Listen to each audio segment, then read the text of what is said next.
Education मैंने अपनी IT में ली, कैरियर जो है इंटरेस्टिंगली बैंकिंग से किया। कौन कौन सी चीज़ें थी जो आपने फेस की बीना मुस्लिम? पाकिस्तान में अगर कोई बिजनेसमैन किसी भी तरह से पैसा बना रहा है, इट डज नॉट मीन कि वही चीज़ वहाँ यूके में भी वर्क करे। हमारी जो 5th जनरेशन होगी उसका पाकिस्तान से दूर दूर तक कुछ लेना देना नहीं होगा, इस्लाम से कुछ लेना देना नहीं होगा। हम अपने बच्चों को सिर्फ दुनियावी कैरियर के ऊपर फोकस देना चाहते हैं या हम उनको कितनी इस्लामिक एजुकेशन दें, तो जो राइट बैलेंस स्ट्राइक करना होता है ना, हम उसमें फंसे रहते हैं। What do you mean your father was Muslim, are you not Muslim? तो उसने कहा no, I am not Muslim, I am reverted. सुनते हैं कि यूरोप में, अमेरिका में इस्लाम फैल रहा है, इस्लाम फैल रहा है, लेकिन वो इस्लाम फैल रहा है जो पाकिस्तान में जिनको गैर इस्लामी बोला जाता है। अब रिसर्च करके उस वेस्टर्न लाइफस्टाइल से फेड अप होके दे आर एम्ब्रेसिंग इस्लाम। पाकिस्तान में आपने नमाज पढ़ी नहीं पढ़ी, जुमे के लिए मस्जिद जा रहे हैं, नमाज पढ़ी, खुतबा सुना और आप वापस आ गए। यहाँ पर जो मसाजिद हैं और जो कम्युनिटी सेंटर्स हैं उनमें बहुत सारी ऐसी एक्टिविटीज़ होती हैं कि they used to involve you after not only for नमाज। हमें रिलीजन को समझने से ज़्यादा सिर्फ इंस्ट्रक्शंस को फॉलो करने पे सिखाया। इंटेलेक्चुअल डिस्कशन पे फोकस कम था। पाकिस्तान में हम नमाज पढ़ने जाते थे, छोटे थे, हमें हाथ पकड़ के पीछे खड़ा कर दिया जाता था, exactly as if we does not exist. We are trying to force uniformity in the name of unity. हम जिस टाइम पे रोज़ा खोलें सब उसी टाइम पे रोज़ा खोलें। हम 10 रकात तरावी पढ़ें तो बाकी सब भी 10 रकात तरावी पढ़ें। अगर कोई 20 पढ़ रहा है तो हम उससे आर्ग्यूमेंट करेंगे, या जो 20 पढ़ रहा है वो 10 वाले से आर्ग्यू करेगा। यूनिफॉर्मिटी का मतलब यूनिटी नहीं होता। सही। Unity can still be exist diversity के साथ। अक्सर अपने कल्चरल चीज़ों को ऐसे प्रेजेंट करते हैं अपने बच्चों को, जो लगता है कि रिलीजन से नाउजुबिल्ला ज़्यादा इंपॉर्टेंट है। वही बच्चे जब मस्जिद में जाके या यहाँ के लेक्चर सुनते हैं स्कॉलर्स के, वो वहाँ पर वो उसको निगेट कर रहे होते हैं, तो हमारा बच्चा कंफ्यूज हो जाता है कि किसकी सुने। सबसे पहले हमें उन कल्चरल वैल्यूज़ को डिस्कार्ड करना होगा अपनी लाइफ से। किसी भी रकात के अमाउंट पे या टाइमिंग के ऊपर थोड़ा सा डिफरेंस हो सकता है किसी और शख्स के साथ। इट डज नॉट मीन के हमारे दरमियान आपस में कोई फ़र्क आ गया है। इख्तिलाफ आपका किसी पॉइंट पे हो सकता है, आपसी नहीं हो सकता। सही। तो उसको कन्वर्सेशंस में हमें अवॉइड करना चाहिए।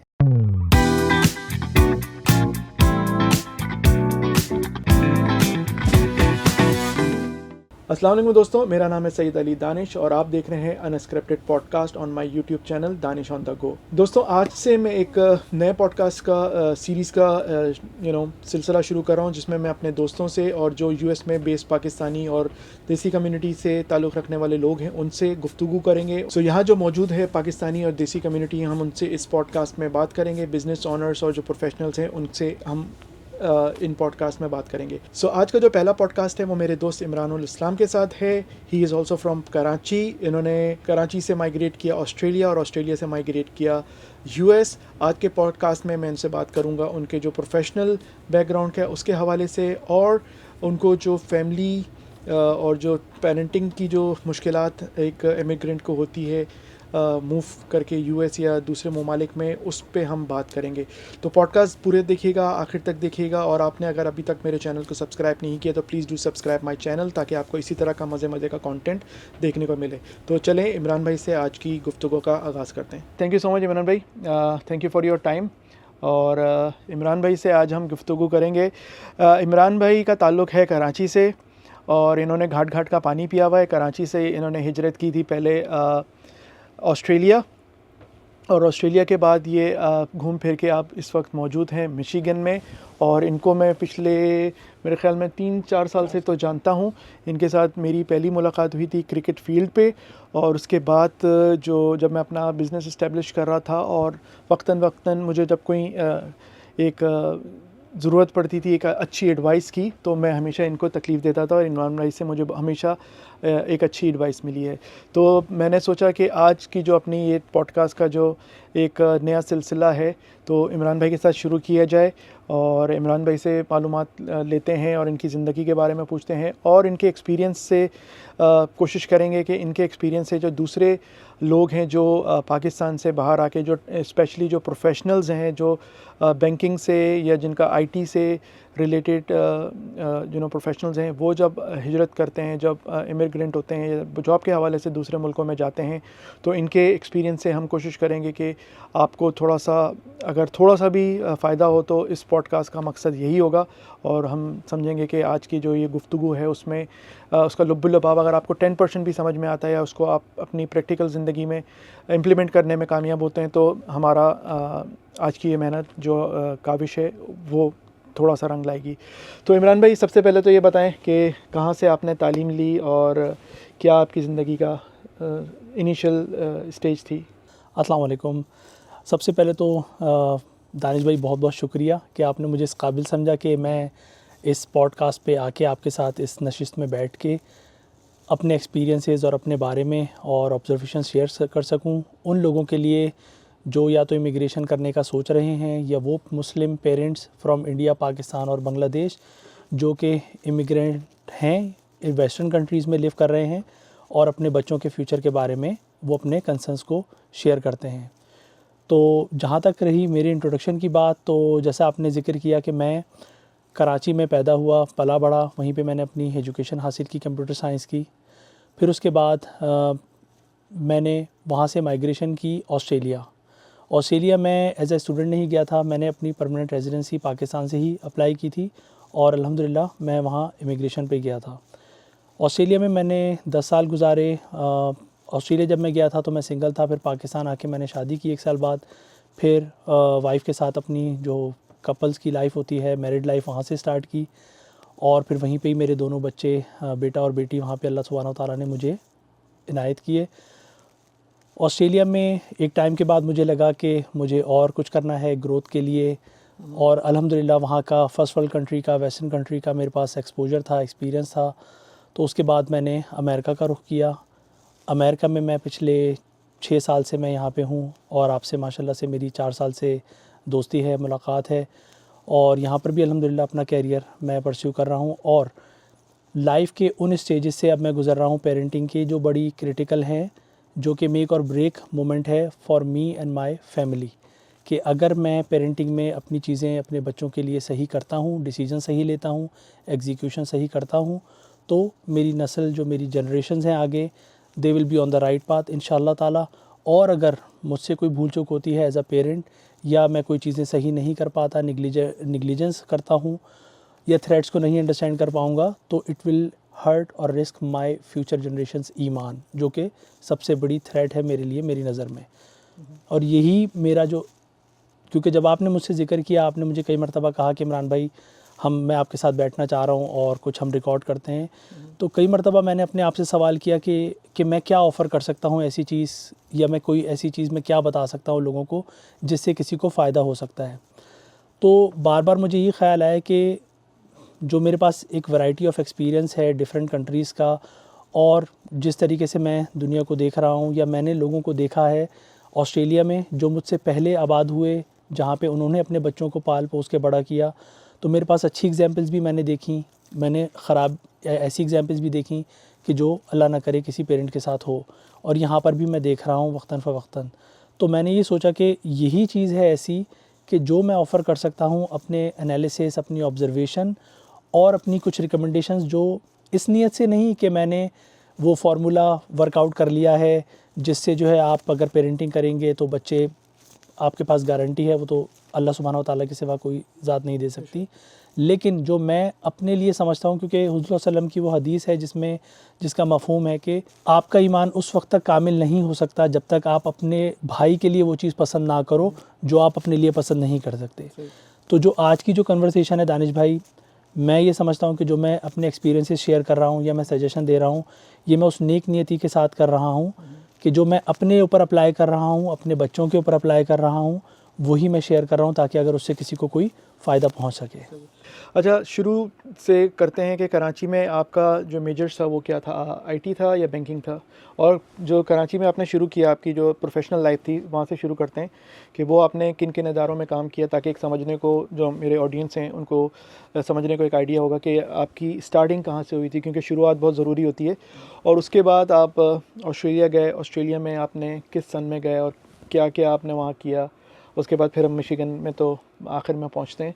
तो कराची में आपने कहाँ से अपना काम शुरू किया और कौन सी यूनिवर्सिटीज़ या मेरा जो एजुकेशनल बैकग्राउंड है आईटी का है, और मैंने पेट्रोमैन ट्रेनिंग इंस्टीट्यूट से अपनी education bachelors of computer science किया था बलोच कॉलोनी पे। Baloch colony Baloch okay colony okay पे, ओके। बिल्कुल। तो पेट्रोमैन उस ज़माने में जब लेट 90s में इट वाज फेमस कि वो बहुत अच्छे आईटी के कोर्सेज वगैरह सर्टिफिकेशन वगैरह के लिए काफ़ी मशहूर था। अभी है, ख़त्म हो गया है? पेट्रोमैन अब ख़त्म हो गया है अनफॉर्चुनेटली, क्योंकि जब हमने स्टार्ट किया था तो उसी साल उसको ministry of science and technology के अंडर में दे दिया गया था। तो बदकिस्मती से जो भी इदारे पाकिस्तानी हुकूमत के अंडर में जाते हैं उनका मुस्तकबिल तारीख हो जाता है। सही, तो सही, सही। बट अल्हम्दुलिल्लाह I am blessed and one of those students के मैंने उन टीचर्स से पढ़ा जो 70s से जिनका आईटी से ताल्लुक़ था। दे वर नॉट द टीचर्स के जब आईटी का बूम आया तो उन्होंने टीचिंग स्टार्ट की। I was one of the few के जिन्होंने उन टीचर से पढ़ा जो कि 90s में 20-20 साल से आईटी पढ़ा रहे थे। अच्छा, लास्ट ईयर मैं जब पाकिस्तान गया हुआ था, लास्ट ईयर, तो वहाँ एक कुदवाई साहब थे, उनसे मेरी मुलाकात हुई थी। वो पॉडकास्ट भी मेरा है, और I think he was the first person to bring computer to Pakistan in 80s। So IBA के साथ वो एफिलिएट थे, और आई थिंक लास्ट मंथ या दिसंबर या नवंबर में उनका मुझे पता चला किसी ज़रिए से कि उनका इंतकाल हो गया। लेकिन I had a very good conversation with him कि उन्होंने मुझे बताया कि 80s में वो यूएस में काम करते थे, और यूएस से किस तरह से वो आईबीए कंप्यूटर, पहला कंप्यूटर पाकिस्तान लेके आए, और उनको क्या क्या मुश्किलात थी। तो मेरे ख्याल में you are one of the first generation जो पाकिस्तान में जिन्होंने आईटी को अपना कैरियर बनाने का एक रिस्क लिया। बिकॉज़ 90s में मुझे याद है कि मेरे घर में फ़र्स्ट टाइम कंप्यूटर आया था, और उस कंप्यूटर पे या तो हम गाने सुनते थे वो फ्लॉपी ड्राइव में डाल के, या प्रिंस ऑफ पर्शिया गेम खेला करते थे। तो वो मतलब 90s में, और उस वक्त इनफैक्ट मेरे घर भी नहीं आया था, मेरे खालाजाद भाई ज़रियून के घर पे था। मेरी खाला जो ज़ायदा है ना, वो लेके आई थी, क्योंकि उनका ताल्लुक़ था उस वक्त बीबीसी से।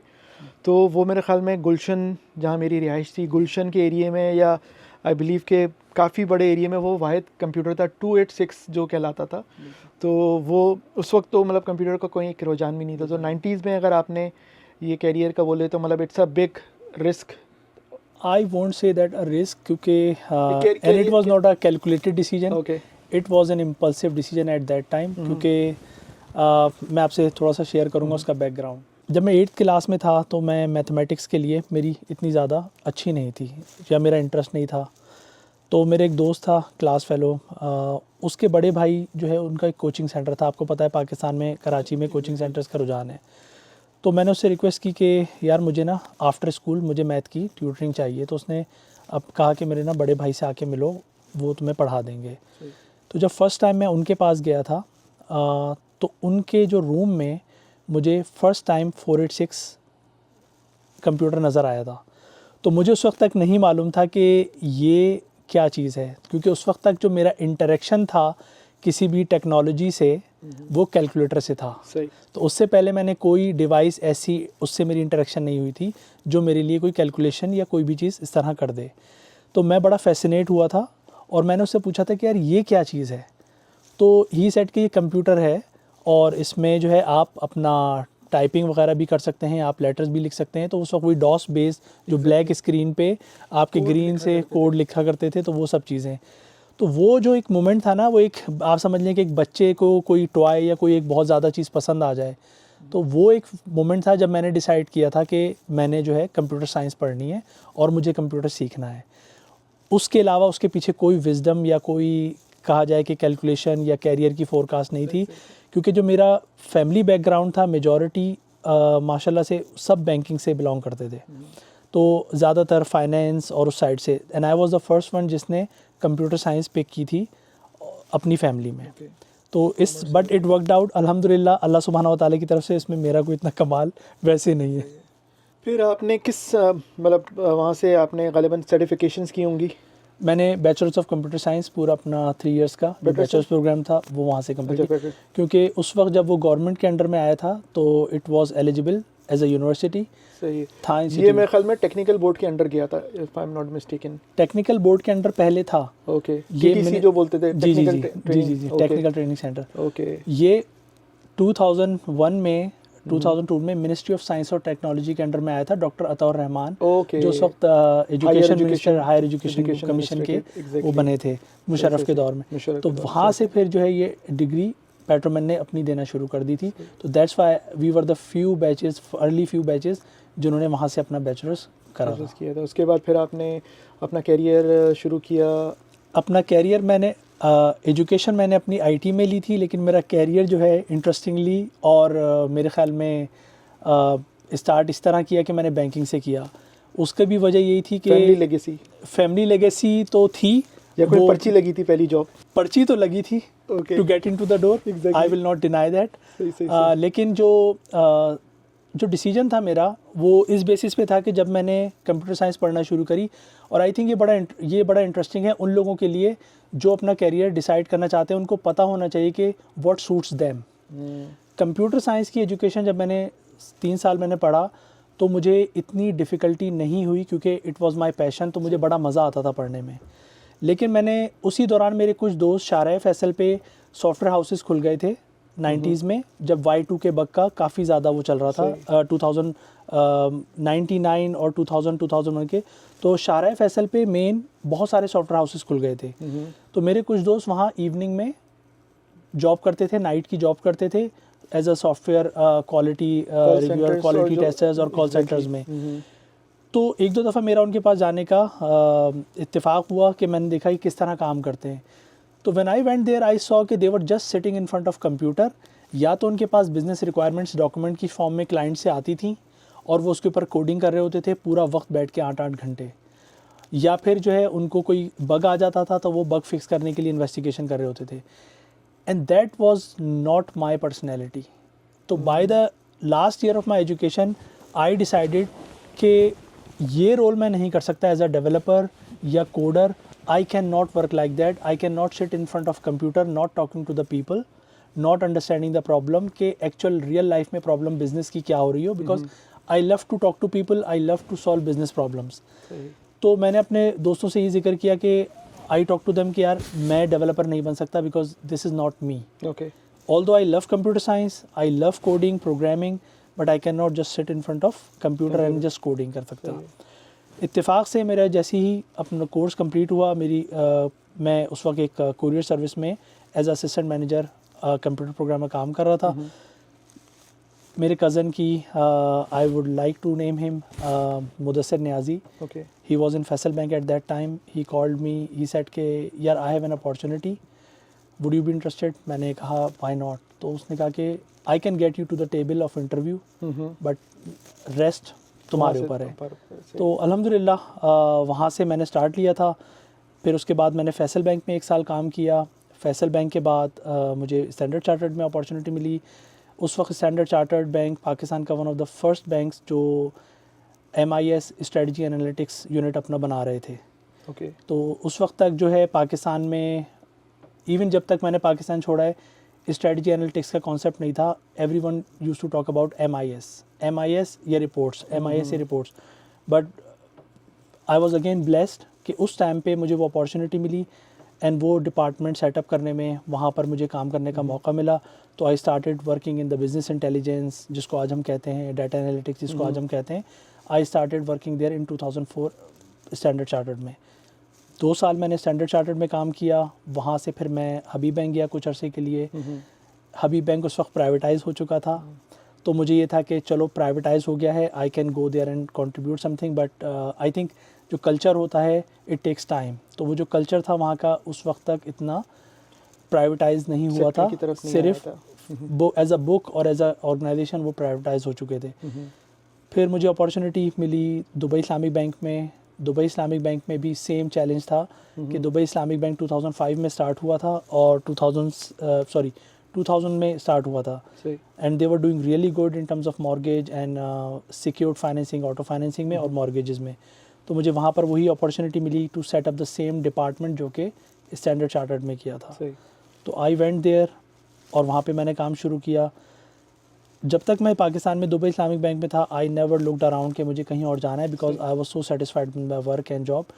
The only thing that I was not satisfied in Pakistan, as everybody knows, के life of Pakistan. तो I was concerned कि पाकिस्तान में रहने के बाद future from a family security perspective, क्या होगा? ये जो पाकिस्तान के हालात हैं उस perspective से मेरे concerns थे. But financially I was so well, career wise I was doing so well. In fact कि जब लोगों को पता चला कि मैं immigration apply करके ऑस्ट्रेलिया जा रहा हूँ, तो काफ़ी जो कंसर्न लोग थे जो मुझसे सीनियर थे, उन्होंने मुझे कहा भी कि तुम क्या कर रहे हो, तुम यंग हो, तुम्हारा कैरियर है, why you are going in a western country जहाँ पे तुम्हारी कोई स्टैंडिंग नहीं है और तुम्हें लाइफ ज़ीरो से स्टार्ट करनी पड़ेगी. और आप किस सन में आपने माइग्रेट किया पाकिस्तान मैंने 2012 में पाकिस्तान से माइग्रेट किया था, बट मैंने जो इमिग्रेशन की जो अप्लाई किया था वो 2008-2009 में किया था, बेनज़ीर की असैसिनेशन के बाद. अच्छा, तो वो मतलब 2008-9 आई बिलीव के 2001 से 2007-8 तक पाकिस्तान में काफ़ी एक बूम था इकोनॉमी में. शौकत अजीज़ के जब प्राइम मिनिस्टर बने थे, मुशर्रफ जब मुशर्रफ ने टेक ओवर किया था, तो उस वक्त जो पाकिस्तान में जो इकोनॉमिक बूम था, प्राइवेट स्पेशली पाकिस्तान की जो बैंकिंग सेक्टर था, that was like a prime time. Stock market एकेडी ने जो है पूरा डिजिटाइज कर दिया था स्टॉक एक्सचेंज को आपके. तो आपकी जो IPOs हो रहे थे उस टाइम पे, बैंक्स आपके नए नए आ रहे थे, तो सिटी बैंक अमेरिका से शौकत अजीज़ स्पेशली लाए इसीलिए गए थे. तो वो मतलब अगेन आई विल से कि I M one of the few lucky ones, जो मैं कहूँगा, एंड ब्लेस्ड वंस, कि मुझे राइट टाइम पे I was there to tap that opportunity. तो उसकी वजह से मुझे काफ़ी आसानी मिली. तो वो टाइम ऐसा था कि I learned a lot in banking in Pakistan. तो वहाँ से फिर इमिग्रेशन अप्लाई की. जब पाकिस्तान में मुशर्रफ के जाने के बाद जो दोबारा पॉलिटिकल ट्रॉमा था पाकिस्तान में, जिस तरह इकनॉमी को आपकी जो प्रॉब्लम शुरू हुई, तो आई फेल्ट कि नहीं, this is not a country, because यहाँ पे any given day it can be a good country depending on the कि आपकी कौन सी गवर्नमेंट है, and next day it can be a worst country in the world. तो वो stability और वो आपकी वो नहीं है जहाँ पे आप प्लान कर सकते हैं अपनी लाइफ को for future. So you are one of the earliest one कि आपने कर लिया था कि यहाँ से निकल, मतलब पाकिस्तान में तो लोग मतलब आई थिंक 90s से ही था जो कराची के हालात, जो हमारे कराची भाई तो लोगों के जो जी. हालात थे 90s में, लोगों ने उस वक्त ही वहाँ से हिजरत करना शुरू कर दी थी because of, I think eight that time उस वक्त मतलब ऑब्वियसली जॉब की अपॉर्चुनिटी, प्रोफेशनल अपॉर्चुनिटीज़ इतनी नहीं थी, but still I think 90s में जो लोग निकलने का एक वो था, वो समहाउ आप किसी ना किसी तंजीम से, मुत्तहदा से, किसी तरह आप होते हुए ना होते हुए आप अटैच हो जाते थे, फिर आपको मतलब जान बचाने के लिए निकलना पड़ता था. लेकिन 2000 के 2011-12 में लोगों ने फिर अपने कैरियर को लेके माइग्रेशन शुरू की थी. तो आपने 2012 में पाकिस्तान से माइग्रेशन की. बिल्कुल. And then you move to Sydney Australia. बिल्कुल. Totally different culture. बिल्कुल. अच्छा, तो वहाँ बताएं कि आपके क्या एक्सपीरियंसेस थे. बॉय फ्रॉम पाकिस्तान पेट्रोमैन से पढ़ के ऑस्ट्रेलिया पहुँचे, और मेरे ख्याल में I think 2010-11 is the time के जब पाकिस्तान से लोग ऑस्ट्रेलिया की तरफ देखना शुरू हुए था, बिकॉज उससे पहले मेरे ख्याल में पाकिस्तान से कनाडा, UK और US की तरफ ज़्यादा था. ऑस्ट्रेलिया इतना ओपन नहीं था उस टाइम. ऑस्ट्रेलिया का डिसाइड करने की जो वजह थी वो बड़ी प्रैग्मेटिक थी इन अ वे कि मैंने ये देखा था कि उस वक्त जब मैं दुबई इस्लामिक बैंक में था, तो I was comparing countries. America, I don't know why, मेरा कभी भी प्लान डायरेक्ट नहीं था, या I never thought about moving to America. Australia और मेरा कंपैरिजन था UK का, जो मैं डिसाइड करना चाह रहा था. तो जब मैं UK का उस वक्त इमिग्रेशन का प्रोग्राम था HSMP, highly skilled migration program. लेकिन उसमें मुझे फ़नी चीज़ ये लगती थी कि हाईली स्किल्ड माइग्रेशन प्लान में द ओनली थिंग जो UK इमिग्रेशन देखती थी कि how much money you are earning in your country, how much tax you are paying in your country, and how much money you have in your bank account. Okay. So it was all revolving around Finance. the money. Okay. तो इसमें skilled कहीं नहीं थी. Okay. उनकी skilled का जो criteria था वो ये था कि how much money you are earning. Okay. तो पाकिस्तान में अगर कोई बिजनेसमैन किसी भी तरह से पैसा बना रहा है, या कोई भी किसी भी बेसिस पे पैसा बना रहा है, इट डज़ नॉट मीन कि वही चीज़ वहाँ UK में भी वर्क करे. Okay. सही. जबकि मेरे पास स्किल थी, मेरे पास एक्सपीरियंस था, क्वालिफिकेशन थी, and I was doing really well in my profession. मेरे पास उतना पैसा नहीं था या उतना टैक्स नहीं था जो वो दूसरे लोग. तो क्वालिफाई करने के I could have qualified but I never tried, क्योंकि मुझे वो चीज़ अट्रैक्ट इस तरह नहीं की कि मेरी स्किल्स और मेरी क्वालिफिकेशन तो उन्होंने पूछी नहीं, सही है, तो व्हाट वुड आई डू, ये सिर्फ ये देखने पैसा कितना लेके ट्रांसफर थ्रेशोल्ड उनका डिफरेंट था, exactly, and that's why it didn't work सही है, in the long run. Australia का जो इमिग्रेशन प्रोग्राम था उसमें जो क्राइटेरिया था, I really liked it. They were looking at के आपकी एज क्या है, सही, आपकी, उन्होंने पॉइंट्स बेस्ड सिस्टम बनाया हुआ था कि आपकी अगर एज कम है और एक सर्टेन ब्रैकेट में है तो you will get highest point. फिर आपकी जो क्वालिफिकेशन है, दे नेवर आस्क कि आपकी इनकम कितनी है और आपके बैंक में कितना पैसा पड़ा हुआ है। दे ओनली आस्क के how qualified you are, what you are doing in your country, and they just wanted to make sure कि this person if it comes into our country can be employed okay, easily. सही है, तो वो चीज़ मुझे अच्छी लगी कि they were really interested in who I am, not how much money I have. चले। उसके बाद फिर आपने ऑस्ट्रेलिया में बैंकिंग में शुरू किए जॉब, या मैंने बैंकिंग से ही शुरू की। नेचुरली जब आपका एक सर्टेन डोमेन में एक्सपीरियंस हो जाता है और आपकी क्वालिफिकेशन होती है, तो जब आप कहीं भी जाते हैं तो आप नेचुरली उन्हीं रोल्स को और उन्हीं इंडस्ट्रीज़ को टारगेट करते हैं।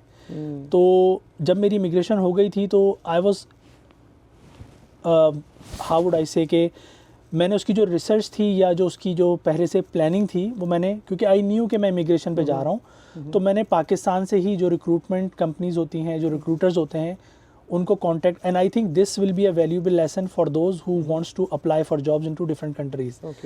तो मैंने इंटरेक्शन स्टार्ट कर दी थी। उस वक्त तक आपके पास जो चैनल्स थे वो स्काइप होता था, सही, तो स्काइप पे मैं रात को पाकिस्तान के 3-4 बजे, 7-8 बजे से पहले, जबकि ऑस्ट्रेलिया में दोपहर का टाइम होता था या सुबह का टाइम, तो मैं उस वक्त रिक्रूटर्स को कॉल्स करता था स्काइप से, ओके, एंड मैं उनको उस वक्त अपने आप को इंट्रोड्यूस करवाता था कि I have applied for immigration, I will be coming to Australia. तो आई एस्टेब्लिश्ड माई रैपोर्ट और कनेक्शन विद द रिक्रूटर्स। सही, तो by the time I landed in Australia, I knew certain people कि मैं इनको कांटेक्ट करूंगा और उनको बताऊंगा कि I am here, I have the work, I have immigration, तो I have full right to work here.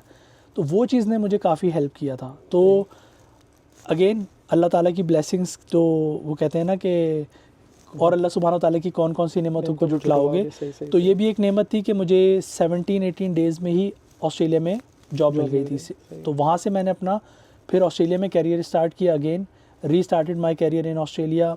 City bank में काम किया वहाँ पे, फिर वहाँ से कॉमनवेल्थ बैंक ऑफ ऑस्ट्रेलिया में मैंने काम किया, जो कि इस लाइक जो लोग पाकिस्तान में हबीब बैंक या यूबीएल है, तो इट्स लाइक उसी स्टैंडर्ड पे। तो कॉमनवेल्थ बैंक में मैंने काम किया। फिर वहाँ से मैं मैक्वारी बैंक में मैंने ट्रांजिशन की, जो कि सबसे बड़ी one of the largest asset management company in the world. और ऑस्ट्रेलिया आप कितना अर्सा रुके?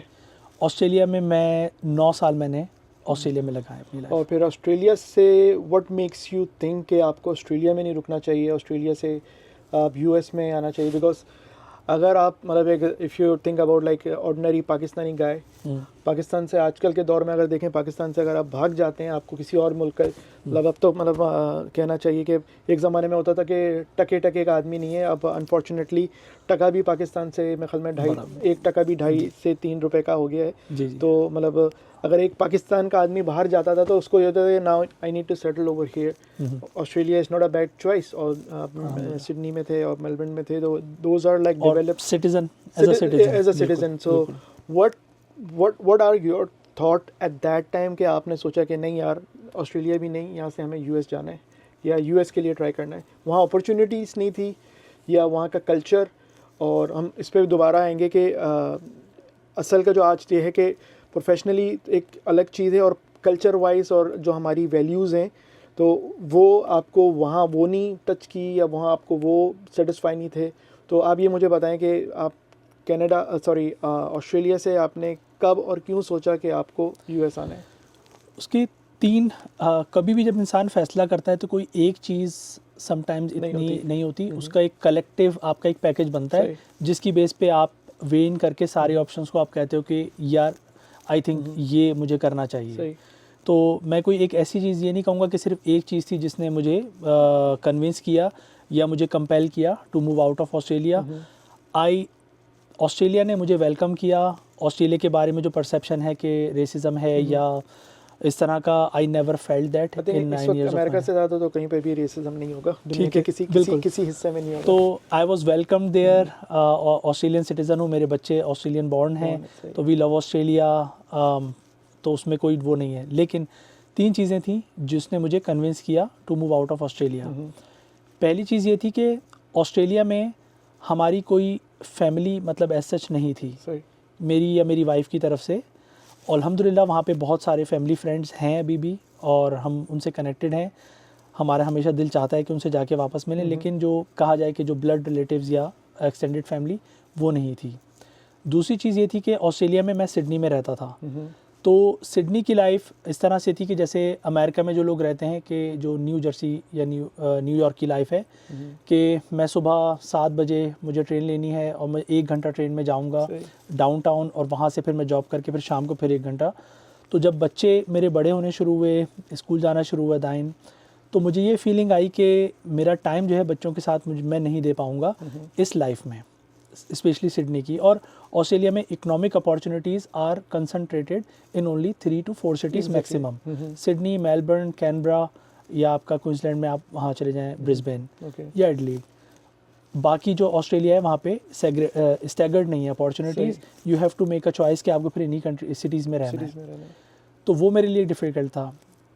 लास्ट चीज़ जो थी कि जो ऑस्ट्रेलियन एज अ कंट्री, जो अगर आप उसकी जोग्राफ़ी देखें तो it is as big as America in terms of land size, लेकिन जो ऑस्ट्रेलिया की पॉपुलेशन है वो उस वक्त आई थिंक 24 या 25 मिलियन थी टोटल, जबकि अमेरिका की पॉपुलेशन और जो अगर आप उसको एडजेसेंट इकोनॉमीज़ को मिला लें, कनाडा एंड मैक्सिको, तो it is more than 300 million. तो वो एक बहुत बड़ा डिफरेंस है, जिसकी बेस पे मैंने ये डिसाइड किया कि क्योंकि पाकिस्तान से तो मैं निकल चुका था, तो जब आप अपने घर से बाहर निकल जाते हैं तो फिर आप कहीं भी रहें, इट डज़ नॉट मैटर, क्योंकि तो इस वजह से मैंने फिर अमेरिका का रुख किया। अच्छा, मैंने जब मूव किया पाकिस्तान से बाहर, तो I was in around like 11 to 12 month मैंने दुबई में गुजारे। उस वक्त भी मुझे जो आपकी एक, मैं इस पे आऊँगा कि एक मतलब इमीडिएट फैमिली नहीं थी। तो मेरे साथ एक मेरा छोटा भाई मेरे साथ होता था, मेरी सिस्टर, मेरी ब्रदर इन लॉ मेरे साथ दुबई में होते थे, कामरान भाई, ही इज़ माई मेंटोर। तो वो एक मुझे एक जो कहते हैं ना ज़ोर का झटका, वो वहाँ पर भी महसूस नहीं हुआ।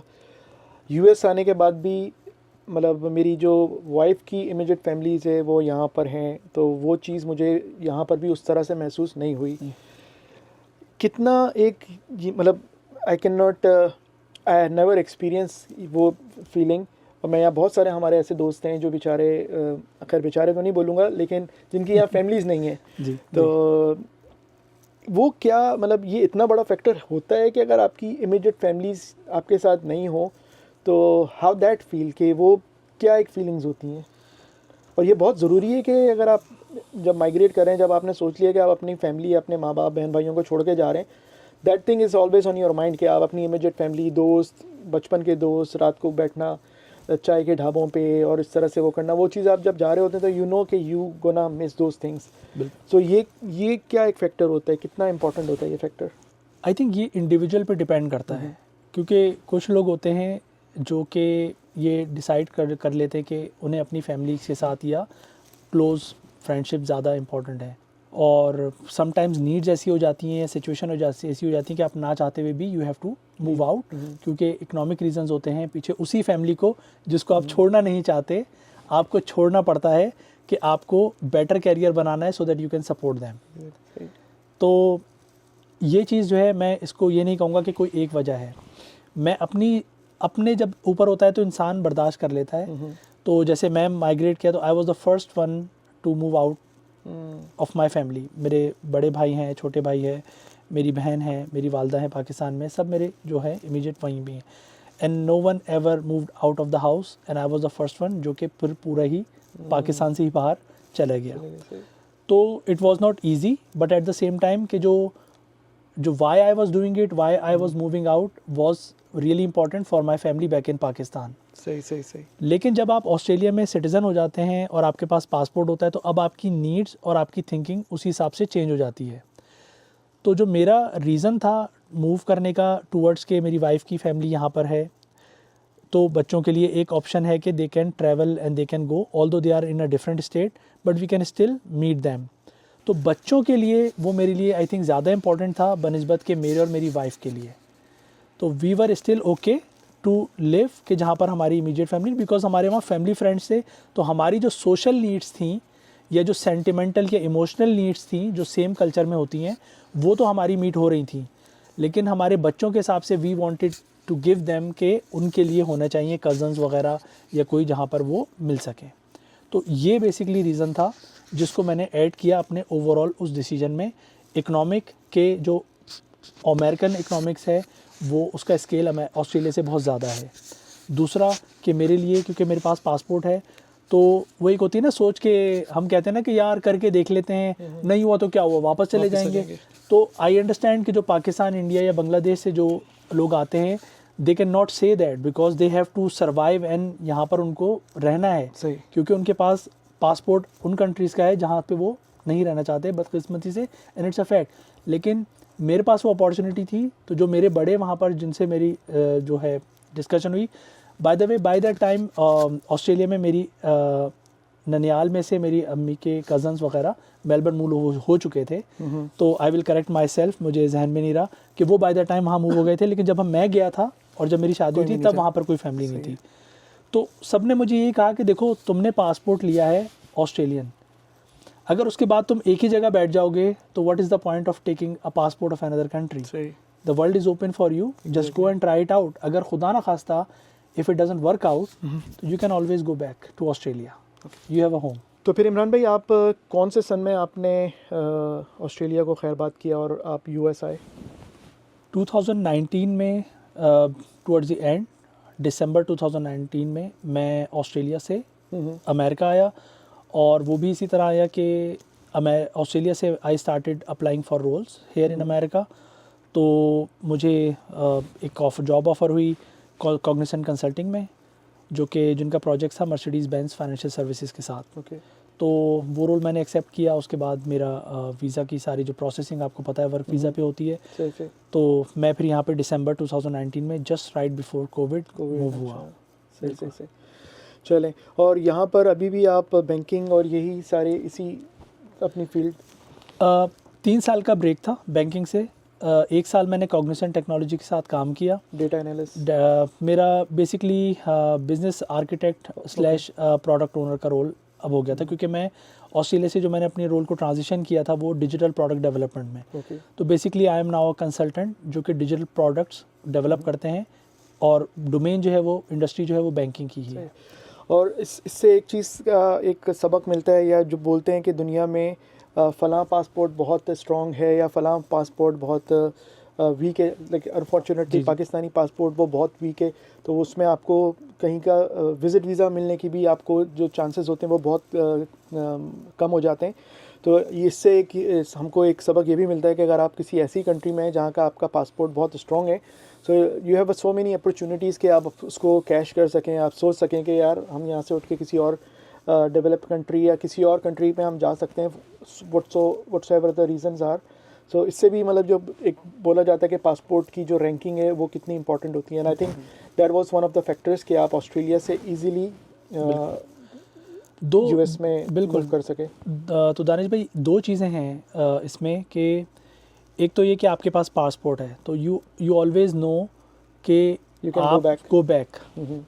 तो वैसे तो हम कंसिडर करते हैं कि यार कश्तियाँ जला के काम करो, वो इट्स फैक्ट, कोई इसमें वो नहीं है, ये इमोशनल और ये बड़ी जो है ना आपकी मोटिवेशनल होती है। लेकिन अगर आप फैक्ट्स देखें, जब आपकी फैमिली हो जाती है, आपका कैरियर है, आपकी लाइफ है, you can not take risk on that. Exactly. तो लेकिन जब आपके पास एक ऐसा पासपोर्ट आ जाता है और एक आप एक ऐसे कंट्री की आपकी जो है अपना सिटीजनशिप है जहाँ पे आपको पता है कि कंपेयर टू अमेरिका इट्स 19-20 का फ़र्क है, इट्स नॉट अ प्रॉब्लम। तो just go and try out, अगर if it doesn't work out तो you can always go back. लेकिन कैजुअल एटीट्यूड के साथ नहीं जाएं अपने फुल अपने वर्किंग करके, लेकिन हाँ माइंड सेट अपना वही रखें। लेकिन अगर खुदा ना खास्ता तो आप वापस जा सकते हैं। दूसरी चीज़ ये होती है कि when you moved out of Pakistan and work in another western country या एक अनफेमिलियर टेरिटरी में आप जाके 10 साल लगाते हैं और वहाँ पे एक्सेल करते हैं, तो वो जो आपको एक कॉन्फिडेंस बूस्ट मिलता है ना, जो सेल्फ कॉन्फिडेंस आपका आता है कि अगर मैं कंपेयर करूं कि जब मैं पाकिस्तान से गया था तो I had so many doubts about my self. मुझे ये था कि यार मैं पाकिस्तान में तो पैदा हुआ हूँ, पला बड़ा हूँ, यहाँ पर सब मुझे जानते हैं, मेरी ज़बान और मेरी एक्सेप्टेबिलिटी बहुत ज़्यादा है। लेकिन अगर मैं किसी ऐसी टेरिटरी में जा रहा हूँ जहाँ पे मुझे कोई जानता नहीं है, जहाँ पे मेरा कोई रेफरेंस नहीं है, तो हाउ एम गोना सर्वाइव। तो वो फियर्स तो थे, लेकिन जब ऑस्ट्रेलिया से यहाँ आए तो वो फियर्स नहीं थे, क्योंकि you have already done it once और now you have more exposure, you have more qualifications, तो आप उसके साथ आगे बढ़ रहे थे। सही है। चलें नेक्स्ट अपने उस पर चलते हैं। मतलब यहाँ आप आए, आप 6-7 साल आपने गुजारे, यहाँ के जो आजकल हालात हैं और उस सारी जो चीज़ें हैं वो अपनी एक जगह। ये आप मुझे मतलब यूएस में जब आप मूव करते हैं या आप पाकिस्तान से निकलते हैं तो अमूमन कुछ लोगों को एक खदशात होते हैं जो मैंने देखे हैं, और बीना फादर अब कभी कभार मेरे दिमाग में भी उठते हैं, बीना फादर ऑफ अ डॉटर। आप मतलब प्रोफेशनली तो चीज़ें आप कोप अप कर जाते हैं, आपको जॉब में पॉलिटिक्स है। अच्छा, यहाँ लोग बोलते हैं कि यहाँ जब आप गोरों के मुल्क में आते हैं कि गोरों के मुल्कों में जब आप उनके साथ प्रोफेशनली काम करते हैं, यहाँ पर वो थूक पॉलिश नहीं होती, यहाँ पे उठाए नहीं जाते हमारी जो लोकल वो होते हैं, या यहाँ पर चापलूसियाँ नहीं होती। तो इसको मैं करेक्ट करता चलूँ, इमरान भाई भी शायद वो करें, यहाँ पर भी उतनी ही चापलूसियाँ हैं, उतनी ही पॉलिटिक्स होती है ऑफिसेस में और बिजनेसेस में और विद इन द कम्युनिटी के, मतलब उसका कोई मतलब अंदाज़ा आप लगा नहीं सकते। तो अब हम पाकिस्तानी यहाँ पर भी, और जो यहाँ का भी कल्चर है उसमें भी ये चीज़ें सारी होती हैं, उससे तो आप कोप अप कर जाते हैं, आप जॉब चेंज कर लेते हैं, आप अपना डिपार्टमेंट चेंज कर लेते हैं within the same organisation. लेकिन यहाँ पर पाकिस्तान से निकलने के बाद आप ऑस्ट्रेलिया गए, ऑस्ट्रेलिया से आप यूएस आए, आपके जो बच्चे थे वो ऑस्ट्रेलिया में पैदा हुए और वहाँ से यहाँ आए। ये मुझे आप बताएं, बीना मुस्लिम, बीना पाकिस्तानी, प्रोफेशनल्स को हटा के बाकी वो कौन कौन सी चीज़ें थी जो आपने फेस की, बीना पाकिस्तानी, बीना मुस्लिम, बीना पेरेंट्स, और जो आप अभी भी फेस कर रहे हैं, ताकि जो आने वाले लोग हैं उनको एक आइडिया हो सके। और मेरी अम्मी हमेशा बोलती हैं दूर के ढोल सुहाने। सो मतलब बेशक यहाँ के हालात जो हैं पाकिस्तान से बहुत बेहतर है अनफॉर्चुनेटली, और फॉर्चुनेटली फॉर अस कि हम लोग यहाँ बैठ के इस मुल्क में आज़ादी से बात कर सकते हैं। गोया कि इतनी आज़ादी फ़िलहाल आजकल के दौर में नहीं है, बट स्टिल पाकिस्तान से बाहर आके इस तरह की बात कर सकते हैं। क्या क्या आपको डिफ़िकल्टीज़ थी बीना पेरेंट, बीना मुस्लिम और बीना पाकिस्तानी, ऑस्ट्रेलिया में और यहाँ यूएस में?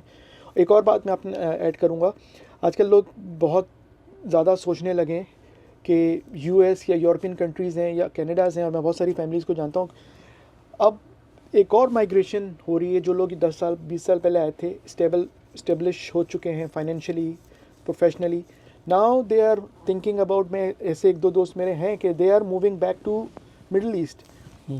ऑस्ट्रेलिया से आया आप, यूएस से अब बहुत सारे ऐसे लोग जो मलेशिया मूव कर रहे हैं, मिडल ईस्ट में आपका सऊदीया हो गया, कतर हो गया, यूएई हो गया, वो बूम भी कर रहे हैं लेकिन अब वहाँ पर मूव कर रहे हैं। तो ये इन चीज़ों पे ज़रा आप रोशनी डालें। दानिश भाई, आपने ना बड़ी इंटरेस्टिंग बात की है, क्योंकि देयर इज़ नॉट मैं ये तो नहीं कहूँगा कि single day pass by, but there are moments and there are days जब मैं और मेरी वाइफ हम भी ये बात करते हैं कि वो कहते हैं ना कि जब हम अब तो घबरा के कहते हैं कि मर जाएंगे, मर के भी चैन ना आया तो किधर जाएंगे। तो I think as a parents जब आप डेली उस स्ट्रगल में गुजर रहे होते हैं ना अपने बच्चों के साथ, तो समटाइम्स आपको लगने लगता है कि यार it is impossible to raise kids here जैसा कि आप चाहते हैं अपने इस्लामिक कल्चरल और आइडेंटिटी के साथ। तो देन आपके नेक्स्ट बेस्ट ऑप्शन ये होता है कि आप मिडल ईस्ट में या गल्फ़ कंट्रीज़ में आप वहीं चले जाएँ। तो we also get that thought, तो इसमें कोई गलत चीज़ नहीं है।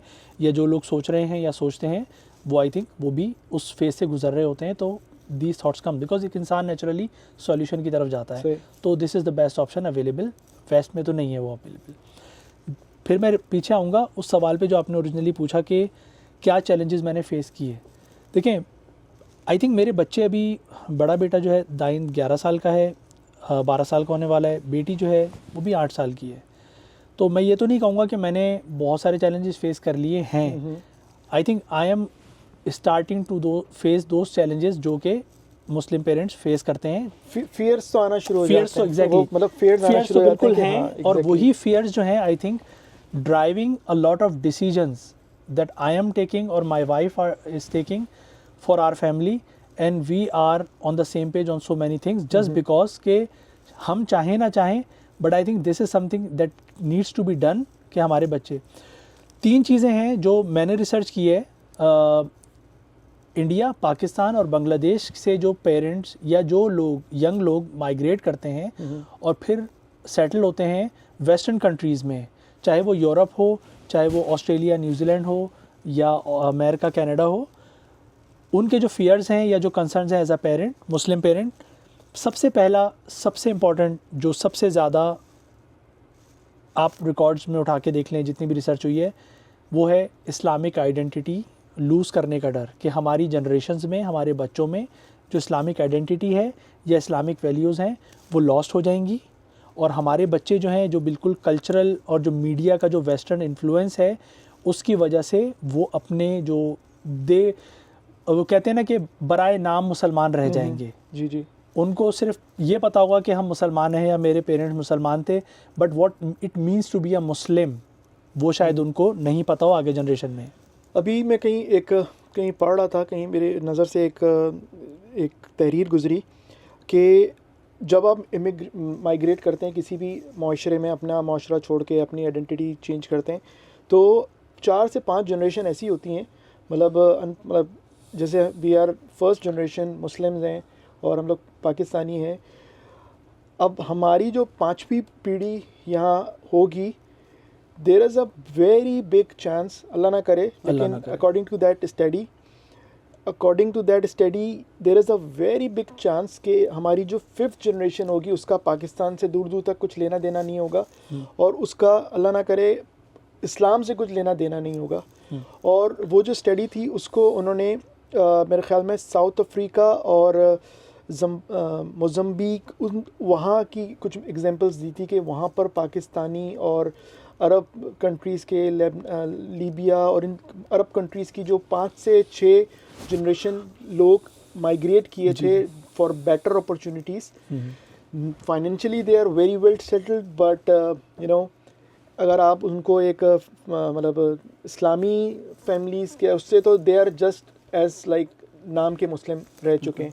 सो ये मैंने एक चीज़ पढ़ी थी तो जिससे मुझे काफ़ी मतलब 5 जनरेशन के बाद तो पता नहीं हम लोग मतलब हमारी तो शायद हड्डियां भी नहीं बचे, लेकिन सोच मतलब फॉर मी एटलीस्ट मुझे सोच के एक अंदर से झुंझलाहट होती है कि एग्जैक्टली कि मतलब हम क्या ऐसी चीज़ें करें। तो उसके बारे में बताएं कि आप क्या सोचते हैं, या आप अपनी फैमिली के साथ जब बैठते हैं क्या ऐसी चीज़ें हैं जो आप लोग डिस्कस करते हैं? मैं दानिश भाई मैं जो सॉल्यूशन का जो पार्ट है ना, ये एडवाइस जो आप समझते हैं कि मैं क्या समझता हूँ, मैं उस पर आने से पहले 2 चीज़ें और मेंशन करना चाहूँगा अगर आप इजाज़त दें। पहली जो हमने अभी बात की, the fear of losing Islamic identity and values in our generation. Second जो है, जो मुझे नज़र आया है मेरी पिछले साल में, और ये नहीं है कि सिर्फ मेरे साथ, क्योंकि मुझे जो वैरायटी ऑफ एक्सपीरियंसेस मिले, जो मैं सोशली मैं जिन लोगों से, जिन फैमिलीज़ के साथ मैंने इंटरेक्ट किया, जो मुझसे भी 20-20 साल पहले माइग्रेट करे थे और उन्होंने अपनी जनरेशन्स को रेस करा, तो मुझे डिफरेंट फ्लेवर्स मिले एक्सपीरियंसेस के। दूसरा जो चैलेंज है या फियर है वो ये होता है कि हमारी जो कम्युनिटी है वो डिसाइड नहीं कर पाती कि हम अपने बच्चों को सिर्फ दुनियावी कैरियर के ऊपर फोकस देना चाहते हैं, जो यहाँ की जो वेस्ट की सेकुलर एजुकेशन है उसमें एक्सेल कराएं, या हम उनको कितनी इस्लामिक एजुकेशन दें। तो जो राइट बैलेंस स्ट्राइक करना होता है ना, हम उसमें फंसे रहते हैं कि हमें मकतब भी भेजना है बच्चे को, मस्जिद में हमें समर कैंप्स में भी वो भी करना है, और इसी एजुकेशन से हो, तो ये एक दूसरा चैलेंज है। तीसरा चैलेंज ये उन पेरेंट्स के लिए टुवर्ड्स अ लेटर स्टेज कि जब वो बच्चों का जो सोशल नेटवर्क बने और बच्चों की जो शादियाँ हों, वी ऑलवेज वांट्स के अल्हम्दुलिल्लाह एवरीबडी वांट्स कि मुस्लिम हो, लेकिन मुस्लिम में भी मैंने देखा है कि वो सर्टेन इंक्लिनेशन होता है कि देसी साइड पे हो। तो it does not matter whether I agree और डिसएग्री विद इट, हर किसी की होती है। तो ये 3 चीज़ें जो है ना, द बिगेस्ट चैलेंजेस जो हैं पेरेंटिंग के वेस्ट में मुस्लिम पेरेंट्स को होते हैं। उसके अलावा भी एसोसिएटेड हैं, but these are the main ones. Coming back to the point जो आपने अभी रेज किया है, and it is like a scary study and I am across of that, मैंने भी ये पढ़ी थी, मेरी भी नज़रों से गुजरी थी। तो जो मैंने उसमें सबसे पहले आपको मैं कुछ एग्जाम्पल शेयर करना चाहता हूँ जो मैंने यहाँ पर, जो अभी आपने बात की ना कि आप बैठते हैं तो डिस्कशन होती है, तो दानिश भाई मैं भी यहाँ पर ऐसे लोगों के साथ बैठा हूँ जो यहाँ 20-25 साल से हैं, ऐसे भी लोगों के साथ बैठा हूँ कि जो यहाँ स्टूडेंट आए थे, नाउ उनके बच्चे माशाल्लाह से यूनिवर्सिटीज़ में हैं अब। तो उन्होंने मुझे ऐसी ऐसी एग्जांपल्स भी दी हैं कि मैं आपको देना चाहूँगा ताकि कम्युनिटी को पता चले। और ये इमेजिन करें कि अल्लाह ना करे कि कोई फैमिली ऐसी हो सुनने वाली कि या कोई भी मुस्लिम फैमिली ऐसी ना हो जिसके बच्चों के साथ या जिनके साथ ये हो।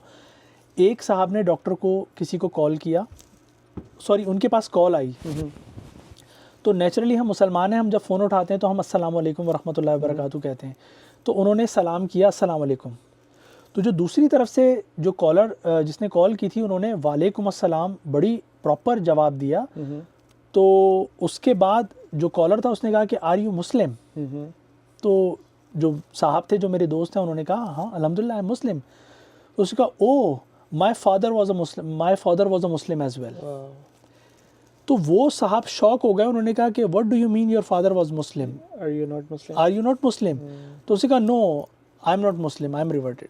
ओके, मतलब ये एक बहुत बड़ा, उन्होंने कहा मेरी तो उसके बाद कन्वर्सेशन तो मैंने करी लेकिन I was not in my mind कि मतलब ये कैसे हो सकता है कि एक मुसलमान बाप का बेटा, और बेटा कह रहा है कि मेरा बाप मुसलमान था, मैं नहीं हूँ, और उसको सलाम का जवाब भी देना आता है बिकॉज उसकी फैमिली में उसने वो चीज़ देखी।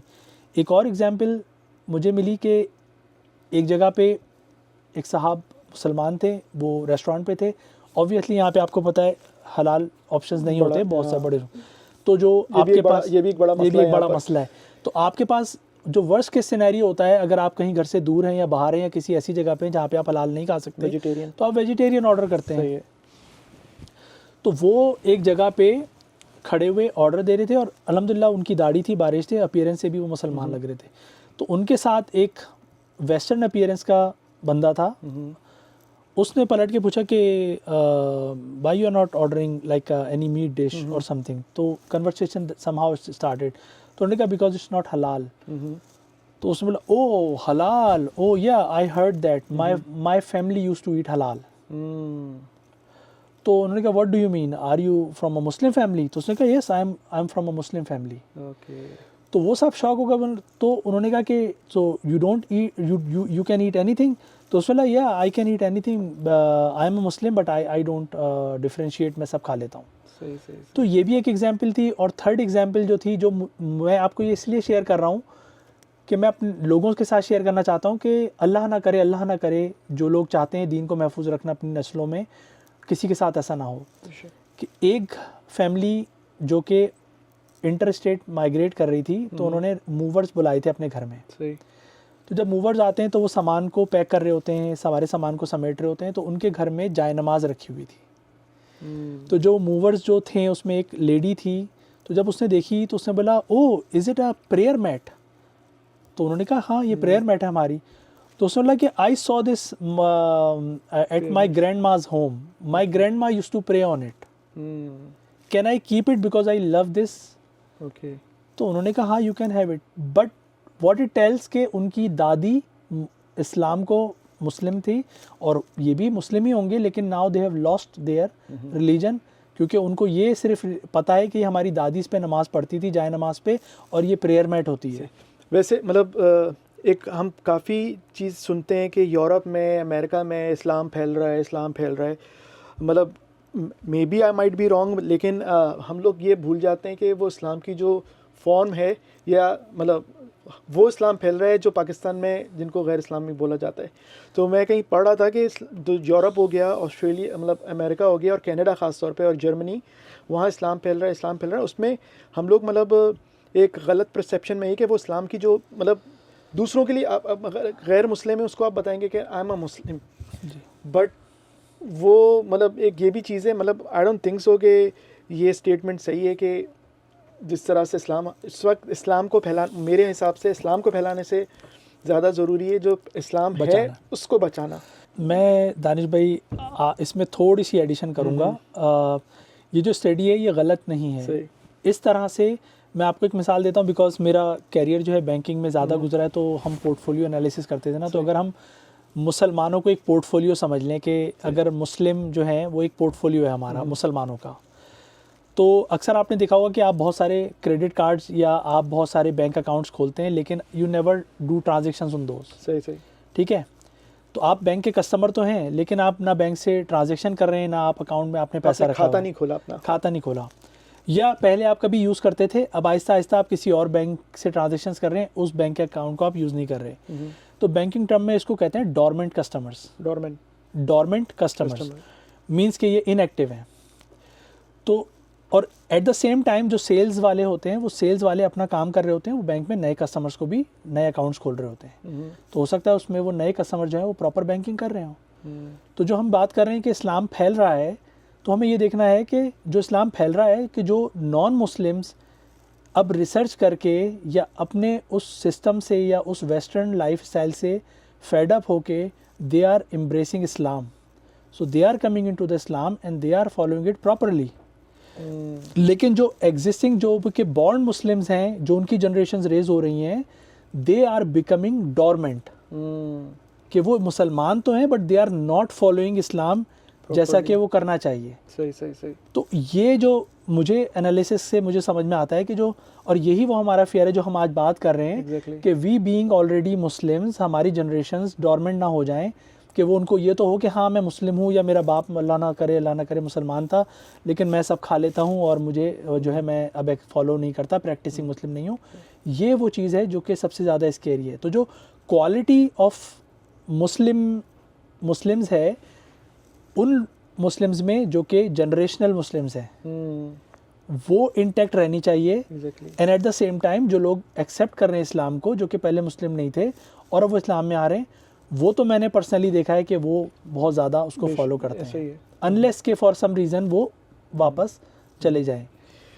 एक चीज़ जो मैंने पॉजिटिव देखी है यूएस में कि यहाँ की जो नई पौध है, या जो हम लोग आते हैं पाकिस्तान से आते हैं, तो यहाँ मैंने एक पॉजिटिव चेंज अपने में देखा, और जो दूसरे दोस्त अहबाब हैं उनमें मैंने देखा कि यहाँ पर रह के जितना क्लोज़ हम मतलब इस्लाम से या मस्जिद से या community centre, I don't know what's the reason, क्योंकि यहाँ की जो मसाजिद हैं या यहाँ की जो कम्युनिटी सेंटर्स हैं, they are more appealing, they are not as rigid जैसे पाकिस्तान के होते हैं, खाली नमाज़ पढ़ी और आपने अपना काम निपटाया और निकल गए। तो मैंने ये नोट किया कि यहाँ पर लोग मतलब दीन से या कम्युनिटी से, इस्लामिक स्टडीज़ से ज़रा ज़्यादा क्लोज़ होते हैं। तो आई don't know what's the reason. मतलब पाकिस्तान में आपने नमाज़ पढ़ी नहीं पढ़ी क्या, वो एक अलग चीज़ है। मतलब आप जुमे के लिए मस्जिद जा रहे हैं, खाली नमाज़ पढ़ी, खुतबा सुना और आप वापस आ गए। तो आई थिंक यहाँ पर जो मसाजिद हैं और जो कम्युनिटी सेंटर्स हैं, उनमें बहुत सारी ऐसी एक्टिविटीज़ होती हैं कि they use to involve you after, not only for नमाज और मस्जिद, वहाँ तक मतलब मैं समझ गया आपका सवाल दानिश भाई। और मेरा पर्सपेक्टिव उसमें जो है थोड़ा सा मुख्तलिफ इस तरह से, मैं ये नहीं कह रहा कि खुदा ना खास्ता कि एक्टिविटीज़ नहीं होती हैं मसाजिद में, और आई एग्री कि हम रिलीजन से ज़्यादा क्लोज़ हो जाते हैं, कॉन्शियसली हम रिलीजन से क्लोज़ हो जाते हैं, रिलीजन से। उसकी वजह ये तो नहीं है कि वो हम मुकाबले, मतलब हमें शो करना अपनी आइडेंटिटी के भाई हम मुस्लिम हैं। I have like ऑफिस में भी, hey I have to go for Friday prayers, I have to नहीं, रियाकारी खुदा ना खास्ता शोइंग या उसको वो डिपिक्ट करना मकसद नहीं है। मैं उसको बताता हूँ जो मुझे लगता है, and I could be completely wrong, but मेरी अपनी ऑब्जर्वेशन है। क्योंकि आप इसको सिर्फ इस्लाम से नहीं देखें, आपको ये समझना पड़ेगा कि we are minority here. Minority हमेशा बड़ी पोजेसिव होती है अपनी आइडेंटिटी के बारे में। Exactly. तो हम पाकिस्तान में हो तो हम पाकिस्तान में अपनी आइडेंटिटी को फॉर ग्रांटेड लेते हैं because we are in majority. मस्जिद हर जगह पे मौजूद है, जब दिल चाहे जा सकते हैं, कोई रोक टोक नहीं है। जुम्मा होगा तो तमाम ऑफिस में सब नमाज़ पढ़ने जाएंगे, तो we take it for granted. Pakistan में भी चंद जगहों पे बहुत अच्छे इवनिंग के लेक्चर्स या सैटरडे संडे के वो भी होते हैं, ऐसा नहीं है कि वहाँ नहीं होते। Yes, eight the same time बदकिस्मती से जो रिलीजन की जो हाँ जो तशरीह कह लें, या जो कहते हैं ना कि जो टाइटल जो जिस मेजॉरिटी के पास है उनका इंटेलेक्चुअल, मैं सबको खुदा ना खासा, मेरा मकसद किसी को डिग्रेड करना नहीं है क्योंकि मैं खुद एक बहुत ही इलिटरेट आदमी हूँ रिलीजन के मामले में। लेकिन मुझे लगता है कि जो मैंने इंटरेक्शन की है जिस मोहल्ले में, जैसे मैं पला बड़ा हूँ, तो जो रिलीजन का जो हमें इंटरेक्शन था हमारा, जिन मौलवी का वर्ड भी गलत है, या जो इमाम जो मसाजिद में होते हैं, वो कोई ज़्यादा पॉजिटिव नहीं था। एग्जैक्टली। हमें रिलीजन को समझने से ज़्यादा सिर्फ इंस्ट्रक्शंस को फॉलो करने पे सिखाया। इंटेलेक्चुअल डिस्कशन पे फोकस कम था, इंस्ट्रक्शंस को फॉलो करने पे जोर ज़्यादा था। सही। और when we were growing up we had a lot of questions, तो हमारा जो कनेक्शन था वो मस्जिद के साथ नहीं बन सका। उसकी मैं मिसाल इस तरह दे रहा था कि दानिश भाई जो अभी आपने बात की ना, वो बड़ी मुझे रिलेट इस तरह से होती है कि अनफॉर्चुनेटली मुझे ये लगता है कि उसकी वजह से I came back towards religion और close towards religion very late in my life, जबकि मैं पाकिस्तान से हो सकता था। जब पाकिस्तान में हम नमाज़ पढ़ने जाते थे, छोटे थे, तो हमें हाथ पकड़ के पीछे खड़ा कर दिया जाता था। एग्जैक्टली। जब फ़र्ज़ नमाज हो जाती थी और हम जब सुन्नतें पढ़ रहे होते थे या नवाफिल, तो लाइटें और पंखे बंद कर दिए जाते थे, as if we does not exist. और हम बच्चे अगर मस्जिद में भाग रहे हैं, कुछ कर रहे हैं, तो हमें डांट के भगाया जाता था, तो हम भाग जाते थे मस्जिद से। यहाँ उल्टा है।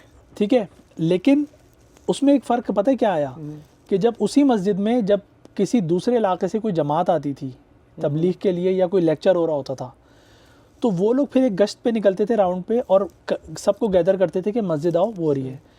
तो एज अ किड, मैं एक एज अ रिबेलियस किड उस वक्त क्या करता था, अपना जो एंगर था या फ्रस्ट्रेशन थी वो ऐसे निकालता था कि मैं नहीं जाता था। सही है। मैं जानबूझ के, और मैं ये बता इसलिए रहा हूँ कि हो सकता है बहुत सारे ऐसे बच्चे हों जिनके साथ ये हो रहा हो, तो मैं जानबूझ के घुटनों से ऊपर वाले शॉर्ट पहन के, बनियान पहन के बाहर आता था घर से सलाम करने उनको, क्योंकि मेरी खिड़की से मैं देख लेता था कि ये गली में सब आ रहे हैं, तो मैं देख लेता था। तो वो उस हालत में तो मुझे पकड़ के ले जा नहीं सकते थे, तो वो कहते थे कि बेटा कपड़े चेंज करके आओ, तो मैं कहता था आप चलें, मैं कपड़े चेंज करके आ रहा हूँ। बताने का मकसद ये है कि बच्चे बहुत चालाक होते हैं, शरारती होते हैं, हम भी थे। तो हमारी वो जो चैनलाइज करते थे हम अपने फ्रस्ट्रेशन को, वो कहते थे कि उस वक्त तो आपने हमें मस्जिद से निकाला था, अब आप हमें लेने आ रहे हो, तो हम नहीं आ रहे। लेकिन उसमें नुकसान किसका हुआ? मेरा हुआ। एग्जैक्टली। क्योंकि मैं दीन से क्लोज नहीं हो सका। यहाँ आने के बाद मुझे सिर्फ ये फीलिंग थी कि I am responsible for my religion, nobody else. Pakistan में लगता है कि मस्जिद या स्टेट रिस्पॉन्सिबल है, it will be taken care. और आपके दिमाग में एक फियर ये भी है कि जो मैं करूँगा, जिस तरह से मैं नमाज़ पढ़ूंगा, तो वही मेरे बच्चों में होंगे। तो यहाँ पर एक चीज़ भी है, वहाँ पर हम लोग गारंटेड लेते हैं कि यार हम नहीं करेंगे तो दादी कर लेंगी, नानी कर लेंगी, दादा दादी हैं, तो वो चीज़ें। तो मेरे ख्याल में यहाँ पर ये रुझान इस वजह से भी कि ज़्यादा है, you want to preserve your identity, और वो आप अपने बच्चों को दिखाना चाहते हैं कि this is what we are. क्योंकि दानिश भाई वही बात आ गई ना कि आपके बैक ऑफ द माइंड अब ये फैक्ट है कि your religion, your families religion is your responsibility. Exactly. State की रिस्पॉन्सिबिलिटी नहीं है, सही है, ये आपकी रिस्पॉन्सिबिलिटी है। सही है। तो इस वजह से आप कॉन्शियसली रिलीजन को और ज़्यादा फॉलो करते हैं। तो जो डंडी आप अपने लिए मारते थे, अब आप वो नहीं मारते, क्योंकि आपको पता है कि ये पीछे बच्चा जो है ना देख रहा है। अगर मैं इसको फिर कैसे कहूँगा कि भाई पढ़, वो बोलेगा आप तो जाते नहीं, आप तो पढ़ते नहीं, आप हमें क्यों कह रहे हैं। तो इस वजह से भी हम फिर उस चीज़ को करना शुरू करते हैं, which is not a bad thing, it's a good thing कि हम कर रहे हैं। जैसे हमारे अब्बा मरहूम, अल्लाह उनको जन्नत नसीब करे, वो दिन में 2 पैक पिया करते थे सिगरेट के पैक, और दूसरे पैक नहीं। तो बिकॉज उनको लिखना होता था, स्टोरी राइटिंग और वो सारा, तो वो पीते कम थे, लेकिन हाथ में उनकी सिगरेट रहती थी। तो वो हमेशा ये बोलते थे कि देखो मैं तो काम की वजह से पी रहा हूँ, तुम लोग नहीं पीना। बिल्कुल। तो लेकिन हमने उनकी बात एक हद तक नहीं सुनी, उन्हीं की सिगरेट ले लेके चुराते थे और पीते थे। लेकिन ये एक साइकिल ऑफ लाइफ है कि अगर आपको अपने बच्चे को कुछ सिखाना है, तो then you have to be the role model. आपको दिखाना है कि हाँ मैं ये कर रहा हूँ, देन यू हैव टू। और आजकल के दौर में मेरी अम्मा बोलती हैं कि जो बच्चे आ रहे हैं वो बहुत ही अपग्रेडेड बच्चे हैं। तो 3 महीने का बच्चा भी आपको, 4 महीने का बच्चा भी आपको इतना अपग्रेडेड बच्चा है कि आप परेशान हो जाते हैं कि यार हम तो ऐसे नहीं थे, हमने तो 3 महीने तक अपनी आंखें नहीं खोली थी, और अब बच्चा चौथे दिन पटर देखना शुरू कर देता है। So I think time has been change. अच्छा चलो इमरान भाई, ये सारे मसले मसाइल तो हमने देखे कि भाई ये सारी आइडेंटिटी का एक क्राइसिस है, और ये सारी चीज़ें कि हमें फेयर है कि हम अपने बच्चों में आइडेंटिटी ना कर सकें, ये तो चलें एक चीज़ें हैं। तो as a parent, as a Pakistani immigrant, as a Muslim father, आप कैसे इन चीज़ों को टैकल करते हैं, या आपके दिमाग में क्या ऐसी चीज़ें हैं जो आप ये टैकल आपने सोचा हुआ है कि यार मैं ये करूँगा तो इसका आउटकम ये होगा, मैं अपने बच्चों के साथ इस तरह से पेश आऊँगा तो ये होगा। तो आप इन चीज़ों को कैसे टैकल करते हैं, ये क्या आपका एक्शन प्लान है?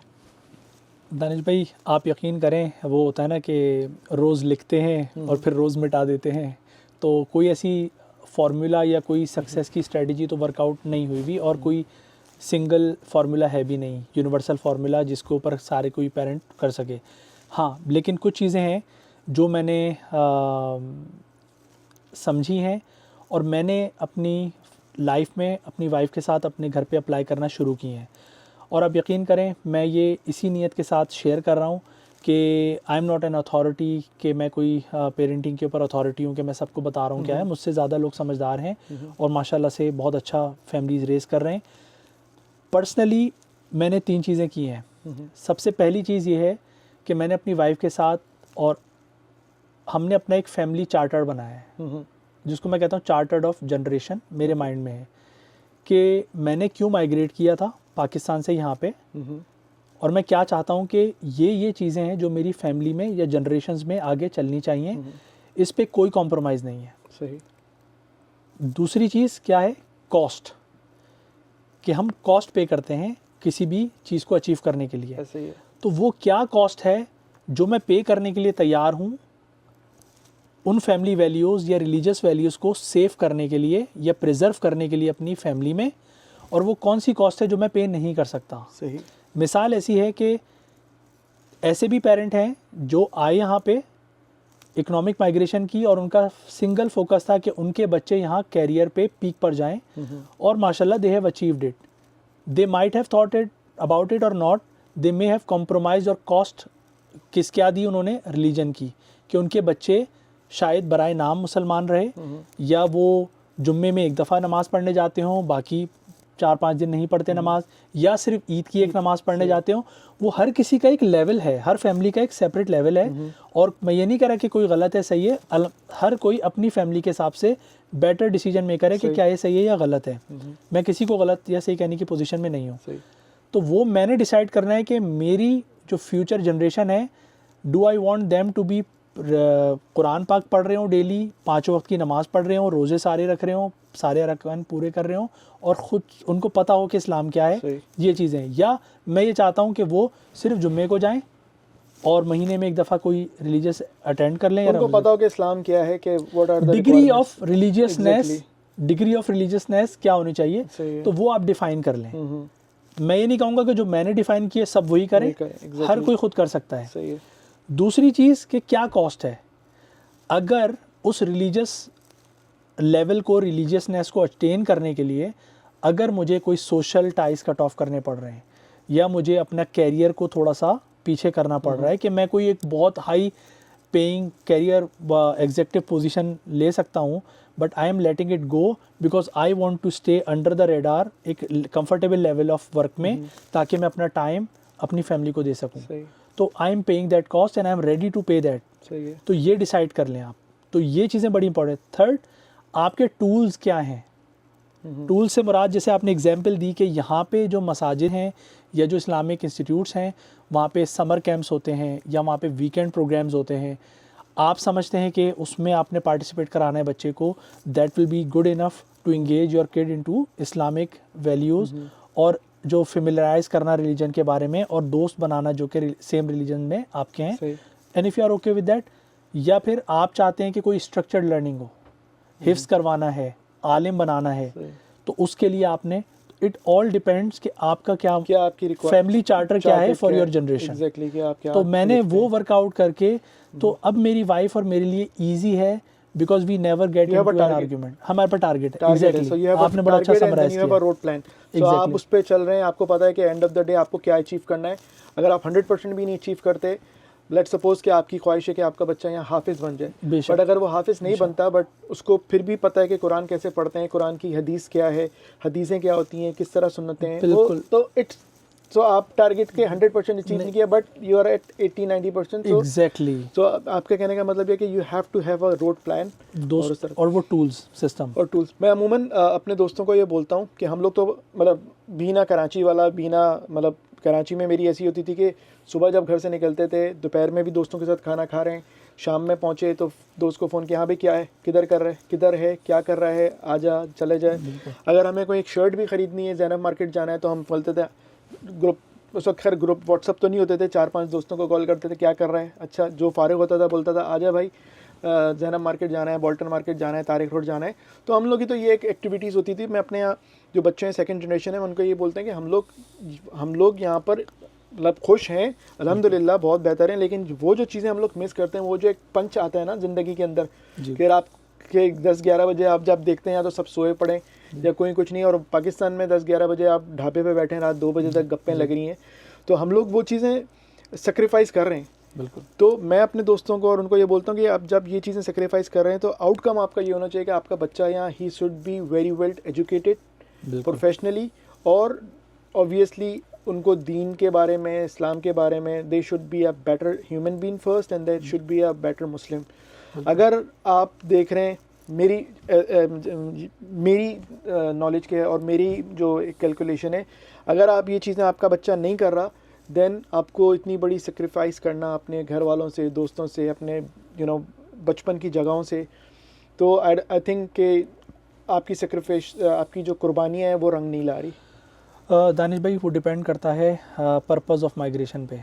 एग्जैक्टली. मैं क्योंकि मैं किसी को गलत नहीं कहना चाहूँगा, लेकिन मैं एक एग्जांपल देता हूँ कि most of the time purpose like Pakistan ये अज्यूम्ड है. देखिए मैं आपको बताता हूँ कि पर्पस ऑफ इमिग्रेशन फाइनेंशियल्स होते हैं मोस्टली कि अगर हम पाकिस्तान को कंपेयर करें तो आई हैव द नंबर्स के $280 ₹280 इक्वल टू $1. तो और and it is unfortunately it is a fact. मैं ये किसी को गलत नहीं कह रहा. तो इकोनॉमिक माइग्रेशन होती है ना, कि हम पैसे को वो अचीव करेंगे, डॉलर्स में कमाएंगे, we will have a better life, और हम पाकिस्तान में फैमिली को भी सपोर्ट करेंगे. ये बेसिक माइंडसेट है. लेकिन उसमें जो आपकी अजम्पशन जो होती है ना, जो मिस कैलकुलेशन ये होती है उस वक्त, वो ये अजम्पशन होती है कि जो रिलीजन है वो तो चलता रहेगा. जो स्टडी की आपने बात की ना कि it takes 5 generations to lose your religion, exactly, वो पर्सपेक्टिव में नहीं होती उस वक्त, टनल फोकस होते हैं ना. लेकिन अगर कोई, अल्लाह ना करे कोई ऐसा होगा, मैं किसी को अक्यूज़ नहीं कर रहा, लेकिन अगर कोई ये सोच ही नहीं रहा and they are fine with it, तो you and I can not say कि they have lost something because they never felt about it. लेकिन अगर कोई ये सोच के आ रहा है कि यार जिस तरह मैं रिलीजन को लेके चलता हूँ, मैं जुम्मा पढ़ने जाता हूँ और 1-2 नमाजें कज़ा हो जाती हैं, 1-2 मिस हो जाती हैं, but I am still a okay Muslim, और मुझे दीन का पता है तमाम चीज़ों का, तो मेरी जनरेशन को भी वही करना है, तो मैं कॉन्शियसली यहाँ पर आकर थोड़ी सी उसके लिए एफर्ट करूँगा. लेकिन अगर मैं ये अज्यूम करके आ गया हूँ कि वही वाली बात हो गई कि आप पाकिस्तान से निकल के मिडल ईस्ट में चले गए, तो आपको कंफर्टेबल है कि रिलीजन तो चलता रहेगा इन पैरेलल ऑटो पायलट पे, क्योंकि जो स्टेट है उसमें वो आपका रिलीजियस कल्चर है, तो आपका बच्चा हो जाएगा. यहाँ पर वो चीज़ नहीं हो सकती. तो वो जो आपने पॉइंट रेस किया है वो यही है कि आप अज्यूम नहीं कर लीजिएगा कि आपका जो रिलीजन है बच्चे का वो इंटैक्ट रहेगा. आपको उसके लिए एक्स्ट्रा एफर्ट्स करनी पड़ेंगी if you want to maintain that. वो ऑटो पायलट पे वही वाली बात है कि गाड़ी चल रही है, आप गाड़ी का कंट्रोल छोड़ के ये नहीं समझ सकते कि गाड़ी सीधी सीधी मंजिल पे जाएगी, ये कहीं ना कहीं जाके हिट हो जाएगी. तो you have to take control of the steering. ये वही चीज़ है रिलीजन की. सही. मैं एक चीज़ पे दानिश भाई और ऐड करना चाहूँगा जो कि अभी तक हमने टच नहीं की, जो और मैं ये समझता हूँ कि वो बड़ी इंपॉर्टेंट है. हम लोग बच्चों में रिलीजन का इंटरेस्ट क्यों नहीं पैदा कर पाते समटाइम्स, या हमारे बच्चे दीन के टॉपिक पे समटाइम्स मैंने देखा है कि जो वो टॉपिक आते ही दे पुट ऑफ. जिस तरह अभी हमने बात की एक्सटर्नल थ्रेट्स की, देखें यहाँ का कल्चर, यहाँ का मीडिया, यहाँ की education secular, these are all external threats to our religion. सही. लेकिन there are few internal threats जिस पे अभी तक हमने बात नहीं की. वो कौन से, जैसे मैं बताता हूँ, 2 या 3 हैं इंटरनल थ्रेट्स. पहली चीज़ ये कि हमारे यहाँ मैंने देखा है, और लेकिन ये मेरा अपना ज़ाती एक्सपीरियंस हो सकता है, आप एग्री कर सकते हैं, डिसएग्री कर सकते हैं. देयर आर सर्टेन टॉपिक्स जो कि डिवाइसिव हो जाते हैं समटाइम्स हमारी फैमिली गैदरिंग्स में भी रिलीजन के बारे में. हमारी कम्युनिटी की जो मुझे लगता है जब भी कन्वर्सेशंस होती है हमें डिफरेंसेस को डिविजन्स में कन्वर्ट नहीं करना चाहिए। सही। हो सकता है मैं नमाज पे मेरा या किसी भी रकात के अमाउंट पे या टाइमिंग के ऊपर थोड़ा सा डिफरेंस हो सकता है किसी और शख्स के साथ। सही सही।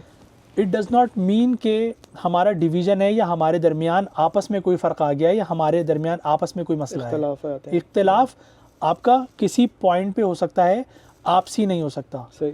तो उसको कन्वर्सेशंस में हमें अवॉइड करना चाहिए क्योंकि वो आप और मैं सॉल्व नहीं कर सकते। सही है। तो जो काम हम नहीं कर सकते उसको डिबेट करने की भी ज़रूरत नहीं है फैमिली गैदरिंग्स में, क्योंकि ये जो अभी आपने बात की ना कि जो 3-4 महीने के बच्चे हैं ये तो बड़े समझदार हैं या ये बड़े अपग्रेडेड हैं, उस बच्चे से जिस पे आप अपने दोस्त के साथ घंटों बैठ के आर्ग्यूमेंट कर रहे हो रिलीजन पे, आप उस बच्चे को वो रिलीजन नहीं सेल कर सकते। एग्जैक्टली। बच्चा कहेगा पहले आप तो एग्री कर लो कि आप करवाना क्या चाह रहे हो, सही बात है, उसके बाद मुझे बताना कि क्या करना है।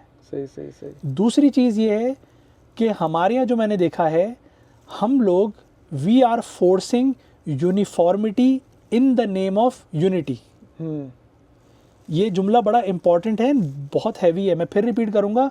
We are trying to force uniformity in the name of unity. सही सही सही। मतलब ये कि हम चाहते हैं कि हम जिस दिन ईद मनाएं माजरत के साथ सब उसी दिन मनाएं। सही बात। सही। हम जिस टाइम पे रोज़ा खोलें सब उसी टाइम पे रोज़ा खोलें। हम 10 दिन में या 20 हम 10 रकात तरावी पढ़ें तो बाकी सब भी 10 रकात तरावी पढ़ें। अगर कोई 20 पढ़ रहा है तो हम उससे आर्ग्यूमेंट करेंगे, या जो 20 पढ़ रहा है वो 10 वाले से आर्ग्यू करेगा। सही। यूनिफॉर्मिटी का मतलब यूनिटी नहीं होता। सही। Unity can still be exist diversity के साथ। Exactly. Last but not least जो इंटरनल है, जिस पे हमने बात की लेकिन डिटेल में नहीं की, हम कल्चर को कंफ्यूज करते हैं रिलीजन के साथ। ऐसा ही है कि हम पाकिस्तान, इंडिया, बांग्लादेश जो भी हमारी कम्युनिटी है, हम अक्सर अपने कल्चरल चीज़ों को ऐसे प्रेजेंट करते हैं अपने बच्चों को जो कि लगता है कि रिलीजन से नाउजुबिल्ला ज़्यादा इंपॉर्टेंट है।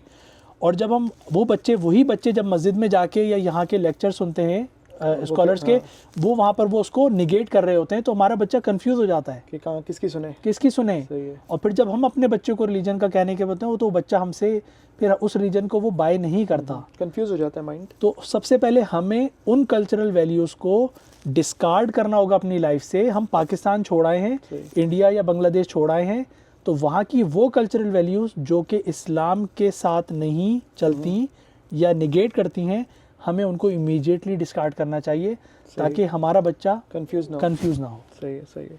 नहीं, आपने बहुत अच्छी बात की कि हम लोगों को मतलब अक्सर और बेशतर यहाँ फैमिलीज़ में और जो फैमिली गैदरिंग्स होती हैं उसमें वो यही होता है कि हम लोग तो for the sake of conversation और for the sake of killing time conversation कर रहे होते हैं। एग्जैक्टली। और एक पॉइंट को लेके बैठ जाते हैं कि हलाल है, ज़बिया हलाल है, झटके का हलाल है, हलाल करते हुए इधर रुखता उधर रुखता, तो एग्जैक्टली बच्चा कंफ्यूज हो जाता है कि हलाल है क्या। तो वही बात होती है, फिर at the end of the day वो बोलता है कि यार they are not on the same page के हलाल है क्या, जो भी मिल रहा है अल्लाह शुक्र करके खा लो। So at the end of the day ये बहुत बड़ा नुकसान होता है। बिल्कुल। तो दोस्तों ये थी हमारी आज की एक छोटी सी गुफ्तगू, पॉडकास्ट, इंटरव्यू, जो आप बोलना चाहें। Thank you so much Imran भाई, आपने टाइम दिया और अपनी एक थॉट्स का इजहार किया, अपने एक्सपीरियंसेस बताए, और इंशाल्लाह आई एम प्रीटी श्योर कि बहुत सारे ऐसे लोग होंगे जो इनकी बातों से और मेरी बातों से एग्री करेंगे, और डिसएग्री करना भी आपका पूरा हक है। तो लेकिन इंशाल्लाह ये हमारी पहली सिटिंग थी, और इसके हिसाब से आपको 1-2 दफ़ा और तकलीफ़ दूंगा। ये टॉपिक या और दूसरे प्रोफेशनल टॉपिक्स हैं उस पर हम लोग गुफ्तगू करते रहेंगे। तो thank you so much Imran भाई। एक्चुअली दानिश भाई, थैंक यू वेरी मच कि आपने मुझे ये अपॉर्चुनिटी दी कि जो कन्वर्सेशन मैं साइलोज़ में अपने दोस्तों के साथ या मैं अपने क्लोज़ फ्रेंड्स या फैमिली फ्रेंड्स के साथ वक्तन फ़वक्तन करता रहता हूँ, क्योंकि वो एक स्ट्रक्चर्ड नहीं होती, लेकिन आपने ये प्लेटफॉर्म मुझे दिया कि उसको एक स्ट्रक्चर्ड वे में एक वन सिटिंग में मैं कर सकूँ। और लाइक यू सेड कि मेरी एक्सपेक्टेशन ये नहीं है कि everybody should agree with me, but मेरी एक्सपेक्टेशन ये है कि अगर किसी को ये चीज़ समझ आती है and they are also trying to cope up with these challenges and if it works out for them, अगर एक इंसान भी इससे हिदायत ले ले या उनको कामयाबी मिल जाए, तो ये हमारा और जो मेरा और आपका वक्त और एनर्जी है वो अल्लाह ताला के लिए एक्सेप्ट हो जाएगी हमारी नज़र में। तो ये सबसे, और I am thankful to you कि आपने ये इनिशिएटिव लिया कि आप ये टाइम निकाल के अपनी फैमिली लाइफ से आप ये सारे काम कर रहे हैं जो कि बहुत ज़रूरी हैं। These conversation should happens and more frequently and more vocally in a very respectable and a controlled environment. Thank you so much Imran भाई। अस्सलाम वालेकुम।